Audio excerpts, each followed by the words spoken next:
नमस्कार मित्रांनो, स्वागत करतो आजच्या नवीन व्हिडिओमध्ये तुमचं। मित्रांनो, माझं नाव अभिषेक आणि मित्रांनो, आजच्या व्हिडिओमध्ये आपण दादर नगर हवेली वनरक्षक आणि वनपाल भरतीबद्दल संपूर्ण माहिती बघणार आहे। मित्रांनो, आता मागच्या व्हिडिओमध्ये मी तुम्हाला वेगवेगळे व्हिडिओ बनवले आहेत, फिजिकलचे पण तुम्हाला व्हिडिओ दाखवले मी कसं फिजिकल होत आहे। आणि मित्रांनो, आजच्या व्हिडिओमध्ये आपण सिलेबस बद्दल बघणार आहे। सिलेबस बद्दल मी एक स्पेशल व्हिडिओ बनवलेला आहे अभ्यासक्रमाबद्दल की कोणकोणते सब्जेक्ट तुम्हाला विचारले जाणार आहेत। आता ह्या व्हिडिओमध्ये आपण बघणार आहे कोणत्या सब्जेक्टसाठी तुम्ही कोणती बुक जे आहेत, कोणतं जे पुस्तक आहे मित्रांनो ते तुम्ही वापरू शकतात, अभ्यास त्या पुस्तकामधून करू शकतात, कोणत्या पुस्तकामधून तुम्हाला अभ्यास करायचा आहे। आता बघा, सिलेबस जर दोघांचा बघितला तर सेमच सिलेबस आहे, फक्त विषय तुमचा जो पेपर आहे मित्रांनो, तो पेपर तुम्हाला तुमचा हिंदीमध्ये होणार आहे आणि महाराष्ट्रामध्ये वनरक्षकचा पेपर होतो मराठीमध्ये आणि इथं हिंदीमध्ये होणार आहे। तर तुम्हाला कोणती पुस्तके वापरायची आहेत ते तुम्हाला आजच्या व्हिडिओमध्ये सांगणार आहे मी। पूर्ण तुम्हाला 4-5 जे पण पुस्तकं आहेत जे मी स्वतः त्याच्यावरून अभ्यास केलेला आहे ते पुस्तकं मी तुम्हाला सांगणार आहे, तेच पुस्तकं तुम्हाला इथं कामात येणार आहे। आता बघा, याचा सिलेबस आणि एक अजून भरती आहे ती महाराष्ट्रामध्ये पण येते आणि ऑल सेंटरची भरती आहे, त्याचा पण पेपर हिंदीमध्येच होतो। ते आणि ही आणि ती भरती तुम्हाला सेमच दिसेल कारण सिलेबस दोघांचा सेमच आहे, फक्त याच्यामध्ये इंग्लिश आहे आणि त्याच्यामध्ये हिंदी ग्रामर असतो। तुम्हाला माहिती असेल ती भरती मी तुम्हाला पुढे सांगणारच आहे। संपूर्ण तुम्हाला माहिती या व्हिडिओमध्ये देणार आहे। जर तुम्हाला हा व्हिडिओ आवडला आहे तर व्हिडिओला नक्की लाईक करा, नवीन असले मित्रांनो तर आपल्या चॅनलला नक्की सबस्क्राइब करा असेच नवीन व्हिडिओ बघण्यासाठी। तर चला मित्रांनो, व्हिडिओला स्टार्ट करूया। तर बघा मित्रांनो, आता बघा इथं मी पहिले तुम्हाला सिलेबस दाखवते बघा लॅपटॉप स्क्रीनवर। तर मित्रांनो, इथं सिलेबसचा जर आपण विचार केला तर बघा तुम्हाला सर्वात पहिले जनरल नॉलेज विचारले जाणार आहेत। जनरल नॉलेजमध्ये बघा कोणकोणते तुम्हाला इथं चॅप्टर किंवा मग टॉपिक दिलेले आहे, या टॉपिकवर तुम्हाला प्रश्न विचारले जातील। जसे की बघा, Indian economic, Indian geography, Indian history आणि अवॉर्ड, स्पोर्ट, याच्याबद्दल तुम्हाला याच्यामध्ये जे पण तुम्हाला टॉपिक दिले आहेत याच्यामध्ये तुम्हाला क्वेश्चन इथं विचारले जाईल जनरल नॉलेजमध्ये। आता बघा, जनरल नॉलेज असं इथं सायन्सचं पण आहे मित्रांनो, सायन्समध्ये पण तुम्हाला टॉपिक दिलेले आहेत, कोणकोणते विचारले जाणार आहेत।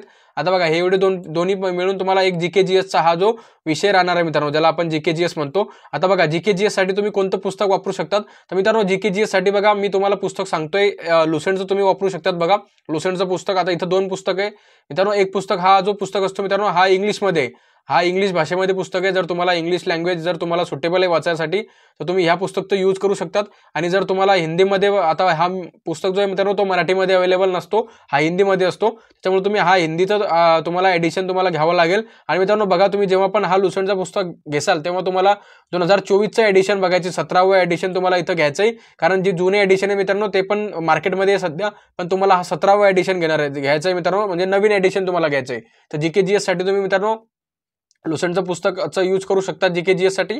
आणि बाकीचं बघा, जनरल सायन्स पण, याच्यामध्ये तुम्हाला सायन्स पण मिळून जाईल आणि हिस्ट्री, इतिहास, भूगोल, जेवढे पण विषय आहेत जनरल नॉलेजचे जीकेचे ते तुम्हाला सर्व ह्या लुसेंटच्या पुस्तकामध्ये तुम्हाला मिळून जातील। आता बघा, दुसरा आपण जीके जीएस बघितलं। आता तिसरा विषय जो मित्रांनो, दुसरा जो विषय तो न्यूमेरिकल ॲप्टिट्यूड, म्हणजेच आपण त्याला गणित पण म्हणतो, मराठी भाषेमध्ये गणित पण म्हणतो। आता बघा, गणितसाठी तुम्ही कोणतं पुस्तक यूज करू शकतात। आता बघा मित्रांनो, गणितसाठी एक नवीन पुस्तक बघा, आता हा पुस्तक तुम्हाला एसएससी जीडी साठी भी चालतो। आता बघा, मी तुम्हाला एकदा पहिले सांगतोय बघा, मी टॉपिक बघत आहे मित्रांनो, हे आणि जे एसएससी जीडीचा सिलेबस आहे दोघांचा सिलेबस सेमच आहे, एसएससी जीडीचा आणि ह्या वनरक्षकचा वनपालचा दोघांचा इथं सिलेबस सेमच आहे मित्रांनो। ते पण 10वी, ती वेकेन्सी पण 10वीच्या बेसवर असते मित्रांनो आणि ही वेकेन्सी पण 10वीच्या बेसवर आहे। त्याचा पण पेपर हिंदीमध्ये होतो आणि याचा पण पेपर हिंदीमध्ये होतो। आता त्याचा पेपर कसं आहे माहिती आहे का, त्याचा तुम्ही स्टेट वाईज तुम्ही मातृभाषा किंवा जी लँग्वेज आहे पेपरची ती तुम्ही निवडू शकतात, पण पहिले त्याचा पण पेपर इथं हिंदीमध्ये व्हायचा।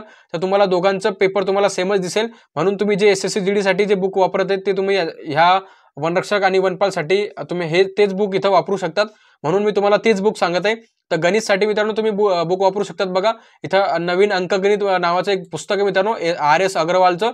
तर RS अग्रवालचं हे तुम्ही पुस्तक वापरू शकतात मित्रांनो। हे पुस्तक तुम्हाला हिंदी लँग्वेजमध्ये मिळेल, मी तुम्हाला पहिले सांगतोय, हे पुस्तक तुम्हाला हिंदी लँग्वेजमध्ये मिळेल, कारण तुमचा जो एक्झाम आहे मित्रांनो ती तुमची हिंदीमध्ये होणार आहे। तर तुम्हाला गणितसाठी मित्रांनो हा अंकगणित, नवीन अंकगणित म्हणून तुम्ही ह्या पुस्तकाचा तुम्ही वापर करू शकतात। आता बघा, आता गणित नंतर मित्रांनो बघा इंग्लिश लँग्वेज। आता बघा, इंग्लिश लँग्वेजचंच मी तुम्हाला एक पुस्तक सांगणार आहे। आता इंग्लिश लँग्वेज तुम्ही म्हणजे कुठेही ऑनलाईन कोर्स कंप्लीट करू शकतात, पण ऑनलाईन जर कोर्स तुम्हाला कंप्लीट नाही करायचं तर त्याच्यासाठी एक पुस्तक पण आहे, ते पण लुसेंटचंच आहे मित्रांनो, ते पण बघा मी तुम्हाला दाखवतोय। तर बघा मित्रांनो, अशा प्रकारचं लुसेंटचं इथं जनरल इंग्लिशचं एक पुस्तक आहे, बघू शकतात तुम्ही।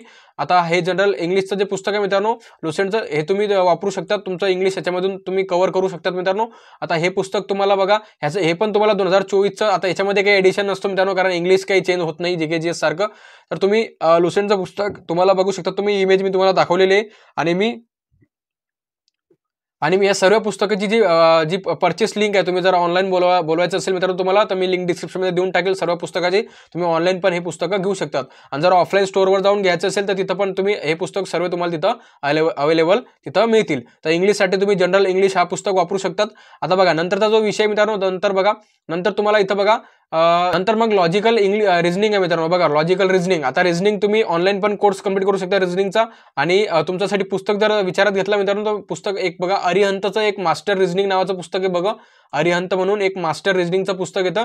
याच्यामध्ये वर्बल नॉन वर्बल मित्रांनो, हा बघा हा जो रिझनिंगचा पुस्तक आहे मित्रांनो, हा तुम्ही जेवढ्या पण स्टेटमध्ये किंवा जेवढ्या पण सेंट्रलमध्ये एक्झाम होतात त्यांच्यासाठी सर्वांसाठी हा पुस्तक तुम्ही वापरू शकतात. ते SSC GD असो, SSC CGL असो, SSC CGL असो, सर्व पुस्तक तुम्ही सर्व जे वेकेन्सी येतात मित्रांनो, रेल्वेची असो किंवा मग कोणत्याही NTPC सर्व वेकन्सीला तुम्ही हा पुस्तक तुम्हाला वापरू शकतात. तुम्ही सर्व पदासाठी हा पुस्तक एक परिपूर्ण पुस्तक आहे रिझनिंगचं, ज्याला आपण मास्टर रिझनिंग म्हणून अरिहंतचं पुस्तक आहे. हा पण पुस्तक तुम्ही रिझनिंगसाठी वापरू शकतात मित्रांनो. हा पण पुस्तक तुम्हाला ऑनलाईन 250 किंवा 300 रुपयामध्ये मिळून जाईल. मी जी परचेस लिंक आहे ती तुम्हाला आपल्या डिस्क्रिप्शनमध्ये टाकून देतोय. तिथून तुम्ही हा पुस्तक ऑनलाईन मागवू शकतात. आता बघा रिझनिंगचं मी तुम्हाला सांगितलंय, रिझनिंगसाठी तुम्ही हा पुस्तक तिथं वापरू शकतात. आणि इंग्लिशसाठी तुम्ही हा पुस्तक वापरू शकतात. आणि GK-GS सामान्य ज्ञानसाठी तुम्ही हा पुस्तक वापरू शकतात. आणि अंकगणित म्हणजेच आपण त्याला मॅथ म्हणतो, गणित म्हणतो, त्यासाठी तुम्ही हा पुस्तक तिथं वापरू शकतात. आता बघा जर मित्रांनो, जर तुम्हाला आता पुस्तकं काही मित्र पुस्तकं वाचतात पण त्यांना पुस्तकामधलं काही समजत नाहीये, म्हणजे समजत नाही, कारण ते पहिले बेसिक पासून त्यांना तुमचा पूर्ण बेसिक कंप्लीट करावा लागतो. तर मित्रांनो माझा एक विचाराने तुम्ही काय करा, हे पुस्तकं तुम्हाला जर घ्यायचे असेल तर घ्या तुम्ही, तसं मी काही म्हणत नाहीये. पण तुम्ही जे ऑनलाईन कोर्स भेटतात, आता बघा ऑनलाईन जेवढे पण कोर्स आहे मित्रांनो, ऑनलाईन तुम्हाला युट्यूबवर कोणते एक स्वस्तामध्ये कोर्स मिळून जाईल. तर तुम्ही माझ्या विचाराने एक SSC GDचा ऑनलाईनचा कोर्स बाय करून घ्या, ऑनलाईन परचेस करून घ्या SSC GDचा कोर्स. एक ऑनलाईन प्लॅटफॉर्मवर तुम्ही SSC GDचा कोर्स घेऊन घ्या मित्रांनो, तो कोर्स कंप्लीट करून घ्या. आणि बाकीचं मग तुम्हाला रिव्हिजन करायचंय. जर तुम्हाला पुस्तकामध्ये समजणार नाही पुस्तकं, समजा आता बघा याच्यामध्ये चॅप्टर वाईज तुम्हाला सर्व माहिती दिलेली आहेत, पण आता काही विद्यार्थ्यांना ते समजणार नाही, कारण एवढ्या सोप्या भाषेत कोणत्याही पुस्तकामध्ये दिलेलं नसतं मित्रांनो. तुम्ही ऑनलाईन कोर्स पण करू शकतात. ऑनलाईन कोर्स म्हणजेच ऑनलाईन तुम्ही तुमचं जे सिलेबस आहे ते कंप्लीट करून घ्या. आता हे सिलेबस आणि SSC GDचा सिलेबस दोघांचा सिलेबस सेमच आहे. तर तुम्ही SSC GDचा एखादी कोर्स घेऊन घ्या, ते पण हिंदीमध्येच असतं मित्रांनो. SSC GDचं मी तुम्हाला वेगवेगळे YouTube चॅनल आहे त्याच्यामध्ये तुम्ही कोर्स घेऊ शकतात. तो कोर्स घेऊन घ्या मित्रांनो आणि कोर्स कंप्लीट करून घ्या. मग नंतर तुम्ही ह्या पुस्तकामधून सराव केला तर चालेल, पण तुम्ही पहिले तुमचा सिलेबस कंप्लीट करा. सिलेबस कंप्लीट करण्यासाठी मी तुम्हाला सांगितलंय ऑनलाईन कोर्स घेऊन घ्या एखादा कोणताही, जो तुमचा बेसिक कोर्स जो तुमचा सिलेबस कंप्लीट करून घेईल. SSC GDचा बी घेतला तर चालतोय. तर अशा प्रकारे तुम्ही तुमचा सिलेबस कंप्लीट करून घ्या, मग नंतर तुम्ही याच्यामधून प्रॅक्टिस केली तर चालेल. पण जर GK-GS साठी मित्रांनो तुम्हाला हेच पुस्तक घ्यावे लागतील. GK-GS साठी, लुसेंट इंग्लिशसाठी, अशा इंग्लिशचे पण वेगवेगळे क्लास आहे ऑनलाईन युट्यूबवर. तर तुम्ही इंग्लिशचं पण सिलेबस कंप्लीट करू शकतात. तुम्ही हे पण जेवढं पण येते सिलेबस सांगितलेलं मित्रांनो, ह्या सिलेबसला लक्षात घेऊन तुम्हाला अभ्यास करायचा आहे. तशा प्रकारे मी तुम्हाला पुस्तक पण सांगितलेले आहे.